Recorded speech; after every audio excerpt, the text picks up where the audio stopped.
Alrighty, so I took my high-speed polisher buff or whatever you want to call it, and went ahead and put some more Meguiar's cleaner, paint cleaner and wax on here. I didn't want to use a rubbing compound. Um, there's still some scratch marks. The deepest one the guy did was right here. Um, I know I need something more aggressive to get those out of there, but I'm not going to take a chance on hurting the paint.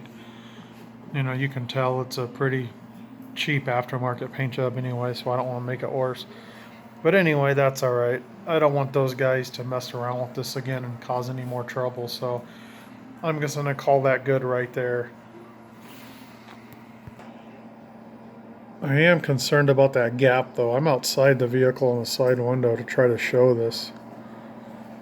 There, you could see how that rubber isn't cut straight. It looks like they took a knife to it and cut it, but they did a real shitty job. It's not cut straight.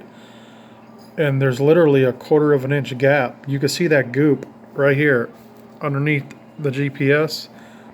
That's urethane gooped in there. So I'm more concerned about that than I am the paint. I mean, if they were going to mess my sill up, it was perfect before. It was flush right against the windshield. Now there's a 1/4 inch gap all the way down there. If they were going to mess that up, they should have at least have put a new one in there. It's pretty obvious they cut it, because here's a piece of the sill that they left in. I'm sure all the other stuff they cleaned up, but they accidentally left this one behind, so you could see they cut it with a blade and just didn't do it straight. With the big old gap down there. And here's a piece of this sill. I'll stick it in there and you'll see. Oh, did I lose it in there? I think it fell in there. That's a big old gap. Let me get something to show that better. Right here, so I have this pick tool. Let me change hands. Show you what I'm bitching about. So that's right down there in that gap. And you can see the movement. That's how much movement is there between the rubber and the window. Let me zoom in on that a little. You can see why I'm so damn upset here. There. See? It's back against the rubber. Look at that. That's a big gap.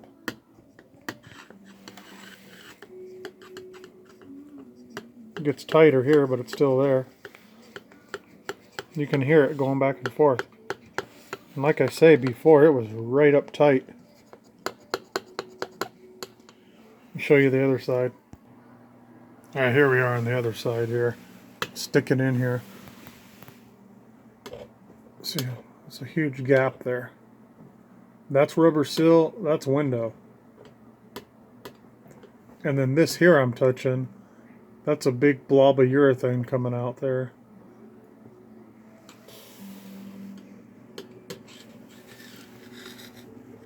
So once you start to get over here, it starts to get tighter, which this is how it should be, like right here in the corner. So that tells me they didn't cut it over here, but they cut it over here. You can see how wavy it is. They definitely, right there especially, you can see how they cut that cricket. So whatever reason, instead of putting a new one in there, they hacked this one up. And they really hacked it here in the middle. I mean, that's excessive. That's way more than a 1/4 of an inch of a gap right there. That's pretty freaking big. So that's what I'm really upset about. Just the... First of all, it's an old vehicle. It's an 89. And a lot of these guys, they see an old vehicle and they just think, oh, you know, it's a piece of crap. You know, I just cut corners or do this. They're not going to care. Well, I do care. You know, I don't care if the damn thing was worth $50. To me, I care. I try to keep my vehicles nice. And, you know, for a windshield to be installed that way is totally unacceptable in my opinion. You know, and to get scratches on the cowl of the hood, he was probably up here leaning over it. You know, maybe he was on a little step stool and his belt or keys or, you know, something hit it. I don't know. I can't say, but something happened. It looks a lot better now. I say it's hardly noticeable now. I buffed the shit out of it. I mean, you can still see it there, but you know it's way better than it was. So yeah, I'm just gonna leave that alone. I'm afraid if they touch it, they'll make it worse. But you know, it doesn't matter if it's a freaking old vehicle or it's a brand new vehicle. You know, if it's the cheapest, you know, Kia or Hyundai made, or you know, a damn Mercedes or a freaking Ferrari, man. You treat every vehicle the same. You treat it like it's your own, and you do the best work you can do. You don't do sloppy ass shit like this and cause damage. That's my biggest thing. You know, it's the principle. And it's where me and this guy are gonna have to work something out. Anyway, let me know if you think I'm being excessive here, or if you think it's you know, a legitimate grape. I mean, that's a. You try to show this from the angle. That's a big ass gap. Freaking ridiculous.